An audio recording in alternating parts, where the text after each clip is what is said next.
specific, more designed to make the unconscious conscious, or it was ego shall be, to bring to the light of consciousness something about yourself that you don't know.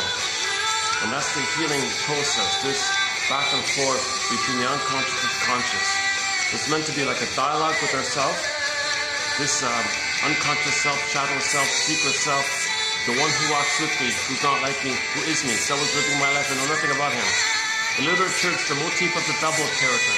So we want to dialogue with our own double self.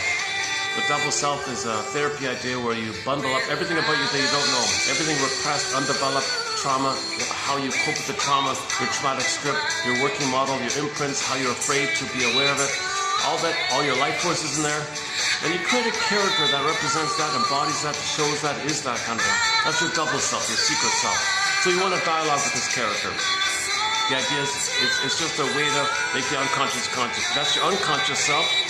We are the conscious self, but much of us is the unconscious self. So we live in two worlds and we have these two selves. Now the two selves, the conscious self, unconscious self, need to get along with each other.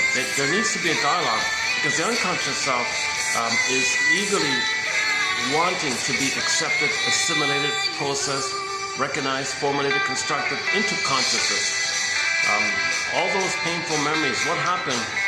It's pain like that. So the innate drive for healing is that we got to build our consciousness so it moves into the conscious area. We assimilate it, digest it, so to speak, helps us to see that the present is not the past, that we can live and love in the present, rather than if we deny too much of the trauma.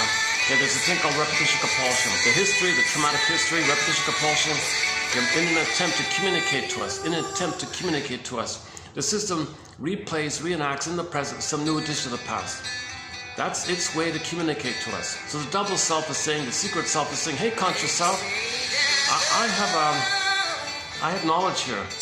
I don't have words for this. You got to put words to it. It's in the body memory, somatic memory, implicit memory, procedural memory, okay, psychic stencil, psychic template. It's known like that, and the energy's in there. So dear conscious self, me as your unconscious self, I'm going to function kind of like a puppet master, and I'm going to get you like a puppet to find yourself and recreate in the present something in your life. I want you to observe that and regard that as a communication from me to you. I'm telling you, it's like this in your soul today, and I want you to say that when you observe that, I want you to say to yourself, it's like this in my soul today. Okay? Likewise, conscious self, when you wake up in the morning and you remember something, you write it down, notes, make some notes. Okay, likewise, treat that as a letter from me to you, a love letter from me to you, telling you it's like this in your soul today.